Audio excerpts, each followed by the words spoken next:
चलिए एक्सरसाइज 13.3 पे आज हम लोग बात करते हैं। एनसीईआरटी के क्वेश्चन देखेंगे हम।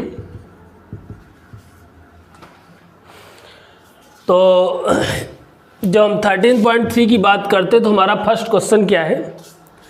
A metallic sphere of radius 4.2 centimetre is melted. एक मेटेलिक स्फेयर है, ठीक है, इसकी जो रेडियस है 4.2 सेंटीमीटर है, is melted and recast into A shape of cylinder. इसको मेल्ट किया जाता है, ये क्या किया जाता है? मेल्ट किया जाता है और फिर एक सिलेंडर बनाया जाता है। क्या बनाया जाता है? एक सिलेंडर बनाया जाता है। ये सिलेंडर बन गया, ठीक है। जब इसको मेल्ट करके एक सिलेंडर बनाया जाता है और इस सिलेंडर की रेडियस 6 सेंटीमीटर है। इस सिलेंडर की रेडियस क्या है? 6 सेंटीमीटर। एक चीज़ ध्यान देना कि जब हम किसी भी शेप को मेल्ट करते हैं, मेल्ट करके जब नया ऑब्जेक्ट बनाते हैं तो ध्यान दीजिएगा कि भाई मटेरियल तो वही यूज़ हुआ, जो मटेरियल इसमें था वही मटेरियल तो यूज़ करके इसको बनाया गया। इट मीन्स दोनों का वॉल्यूम सेम होगा। क्या होगा? दोनों का वॉल्यूम सेम होगा। और आपको हाइट निकालनी, find the height of the cylinder. आपका स्फेयर का जो रेडियस दे रखा है वो 4.2 है और सिलेंडर की जो रेडियस दे रखी है 6 और हाइट जो दे रखी है वो हाइट आपको फाइंड करनी है। कैसे फाइंड करेंगे? आप ध्यान रखो कि जब दोनों इसी को मेल्ट करके इसको बनाया जा रहा है, इसका मतलब दोनों का क्या सेम होगा? वॉल्यूम सेम हो जाएगा। तो आप वॉल्यूम ऑफ स्फेयर इक्वल होगा वॉल्यूम ऑफ सिलेंडर के, ठीक है। स्फेयर का वॉल्यूम क्या होता है? 4/3 पाई आर क्यूब और सिलेंडर का वॉल्यूम क्या होता है? पाई आर स्क्वायर एच। ध्यान दीजिएगा, इसमें से आप पाई आर स्क्वायर कॉमन ले लो। कॉमन क्या? आप सीधा पाई से पाई आपका कैंसिल हो जाएगा। आर नहीं, कॉमन नहीं हो सकता, आर तो कैंसिल नहीं हो सकता। बोलिए क्यों नहीं कैंसिल हो सकता? क्योंकि इसका स्फेयर का आर अलग है, इसका आर अलग है। तो आप वैल्यू आप पुट कर दो 4/3। स्फेयर की आर कितनी? 4.2 इंटू 4.2 और इधर इसकी आर कितनी? 6 इंटू 6 इंटू एच। ध्यान दीजिएगा। अच्छा, इधर क्यूब है, इधर क्यूब है तो 4.2, तो ये हो जाएगा आर स्क्वायर एच। अब एच तो आर की वैल्यू क्या है आपकी? 6 इंटू 6, तो एच इक्वल टू क्या हो जाएगा? 4/3 इंटू 4.2 अपॉन 6 इंटू 6। यहाँ से आप पॉइंट हटाइए, एक जीरो बढ़ेगा, ये भी पॉइंट हटाइए, ये भी पॉइंट हटाइए, नीचे 1000 हो जाएंगे। 6 7 जा 42, 6 7 जा 42, ठीक है। और ये हो गया आपका 2 2 जा 4, 2 5 जा 10, 2 1 जा 2, 2 2 जा 4, 2 5 जा 10, 250। अब आप क्या करेंगे? 3 1 जा 3, 3 4 जा 12। अब 2 7 जा 14, 2 1 जा 2, 2 2 जा 4, 2 5 जा 10। अब ये आपका क्या हो गया? h इक्वल टू कितना हो गया? 7 इंटू 7 अपॉन 125। तो ये हो गया 343 अपॉन 125। आप डिवाइड कर दीजिएगा, आंसर आ जाएगा आपका। अब हम सेकेंड नंबर क्वेश्चन की बात करते हैं। सेकेंड नंबर में क्या कह रहे हैं? Metallic sphere radius 6 centimetre, 3 metallic sphere है, 1 2 3, तीनों की रेडियस अलग अलग है। इसकी रेडियस दे रखी है कितनी? 6 सेंटीमीटर। इसकी रेडियस दे रखी है 8 सेंटीमीटर और इसकी रेडियस दे रखी है कितनी?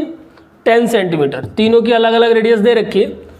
क्या कह रहे हैं? इन तीनों को मेल्ट करके एक अलग बनाया जाता है, एक सिंगल सॉलिड स्फीयर बनता है। इसको मेल्ट कर दिया और मेल्ट करके एक सिंगल सॉलिड स्फीयर बना दिया जाता है।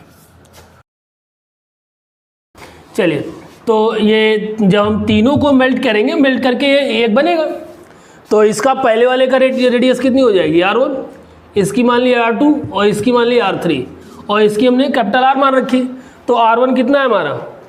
R1 है हमारा 6, R2 कितना 8 और R3 कितना है हमारा? 10 हो गया। तो ध्यान दीजिएगा कि तीनों का वॉल्यूम इसके वॉल्यूम के बराबर हो जाएगा। क्यों? क्योंकि इन तीनों को मेल्ट करके बनाया जा रहा है ना, इन्हीं तीनों का तो मटेरियल इसमें यूज हुआ है। तो सीधी सी बात है, volume 1 plus volume 2 plus volume 3 equal हो जाएगा कैपिटल वॉल्यूम, कैपिटल भी मान लो इसके वॉल्यूम को 4/3 pi r cube R1 cube 4/3 pi R2 cube plus 4/3 pi R3 cube equal to क्या हो जाएगा 4/3 पाई कैपिटल R क्यूब।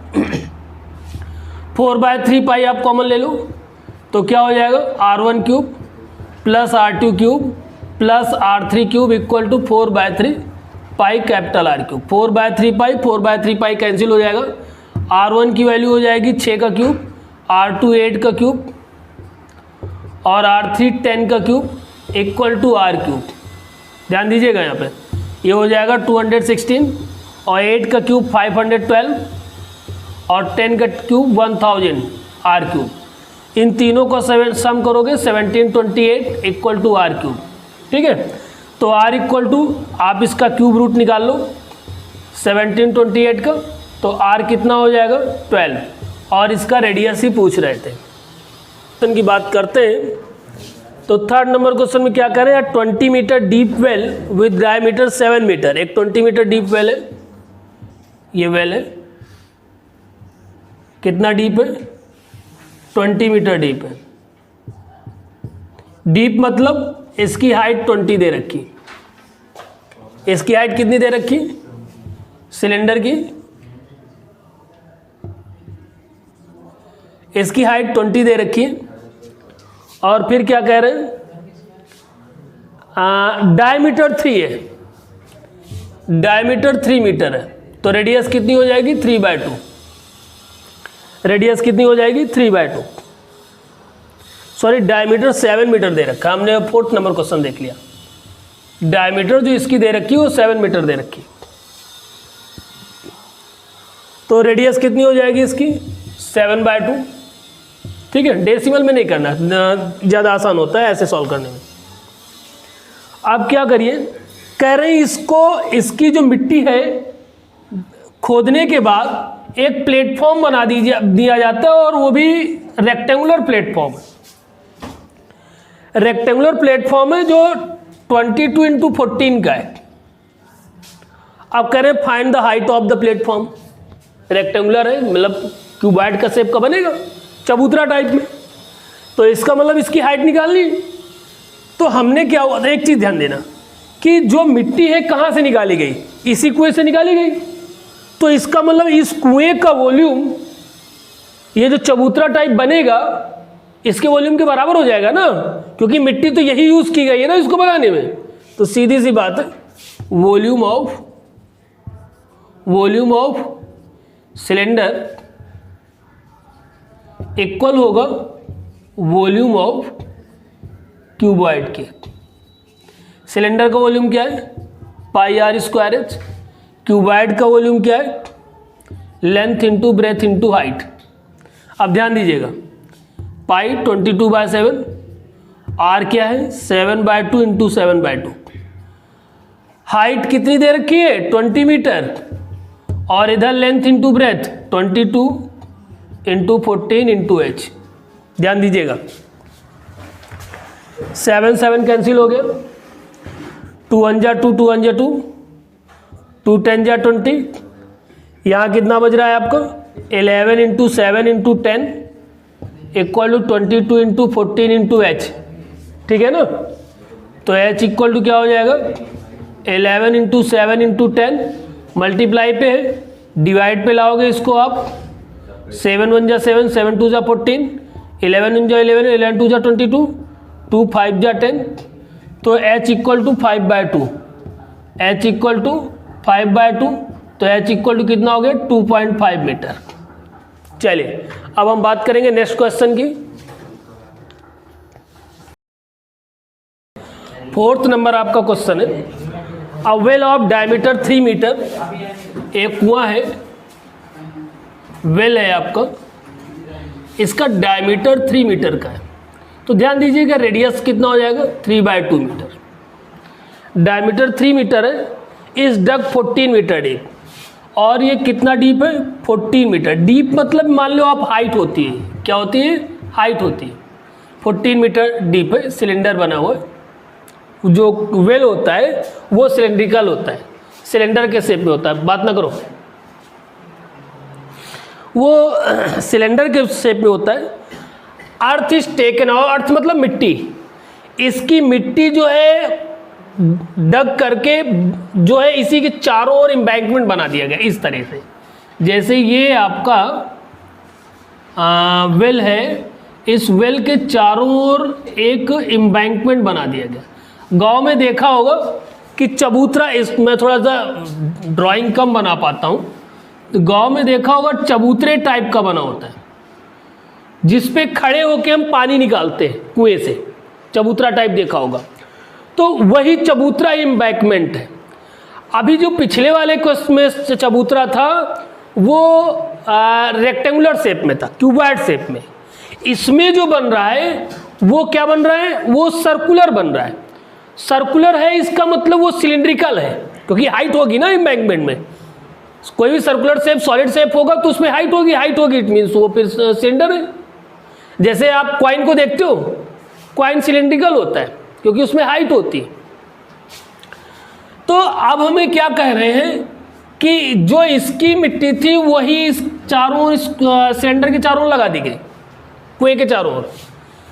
तो इसका मतलब जो वॉल्यूम होगा वेल का, वॉल्यूम ऑफ वेल, वो इक्वल होगा वॉल्यूम ऑफ एम्बैंकमेंट।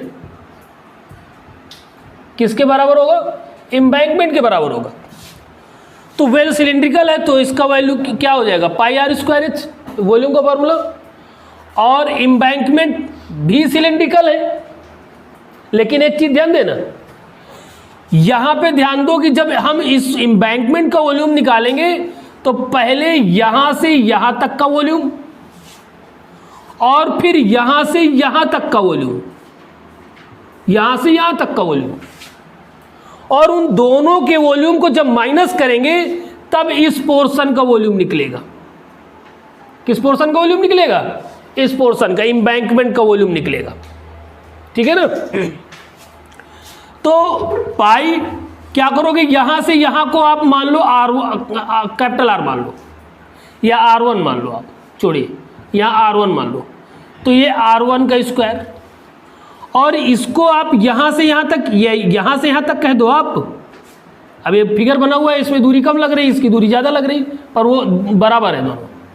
तो ये कितना हो जाएगा? R2 का स्क्वायर इंटू एच, मतलब यहां से यहां तक कितना हो जाएगा? पाई R1 स्क्वायर एच माइनस यहां से यहां तक का क्या हो जाएगा? पाई R2 स्क्वायर एच।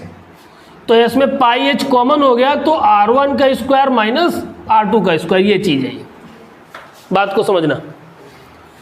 तो ये पाई से पाई क्या हो जाएगा? कैंसिल हो जाएगा। ये पाई से पाई कैंसिल हो जाएगा।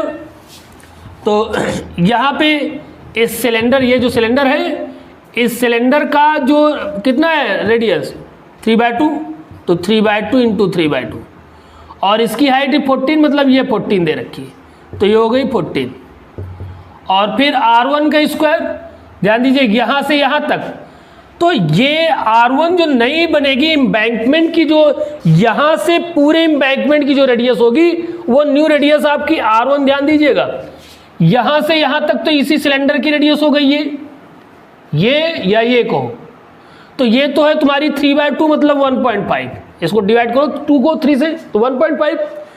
और फिर ये जो एम्बैंकमेंट जब बनाया गया तो एम्बैंकमेंट की ब्रेथ दे रखी है, कितनी दे रखी है ब्रेथ? 4 मीटर ब्रेथ दे रखी, तो आप उस ब्रेथ को ऐड कर दो, तो ये हो गई 5.5 मीटर। ये कितना हो गया? यहाँ से यहाँ तक 5.5, तो ये हो गया आपका 5.5 का स्क्वायर माइनस, फिर ये यहाँ से यहाँ तक कहो या यहाँ से यहाँ तक कहो, ये रेडियस वही रेडियस है जो सिलेंडर की रेडियस है। क्या है वो सिलेंडर की रेडियस? 1.5 का स्क्वायर इंटू एच। ध्यान दीजिएगा, तो ये कितना हो जाएगा? 2 7 जो 14, तो 3 3 जा 9 इंटू 7/2 इक्वल टू 5.5 का स्क्वायर कितना हो जाएगा? आप स्क्वायर कर लो 5.5 का स्क्वायर, करिए मल्टीप्लाई, कितना आएगा?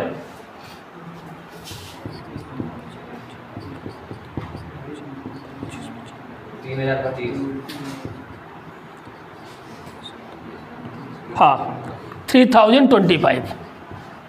और चाहे एक नया तरीका अप्लाई करो, ये मत को इतना लंबा मल्टीप्लाई क्या करोगे, वो ए स्क्वायर माइनस बी स्क्वायर की आइडेंटिटी लगा दो ना, ए प्लस बी, एक बार दोनों को प्लस कर लो, 5.5 प्लस कर लो 1.5, कितना आया? 6 आया। और एक बार दोनों को भाई ए स्क्वायर माइनस बी स्क्वायर, ए प्लस बी, ए माइनस बी, तो एक बार ऐड करोगे तो कितना आ जाएगा? 7 आया।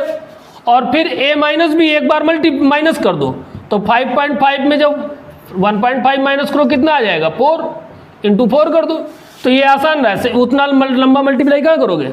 ये 28h हो गया, ठीक है। तो h इक्वल टू कितना हो जाएगा? 9 इंटू 7/2, मल्टीप्लाई में ए भी डिवाइड में आ जाएगा, 7 4 जा 28। तो ये h इक्वल टू हो जाएगा आपका ऊपर 9 और नीचे 4 2 जा 8, और डिवाइड कर देना, आंसर आ जाएगा।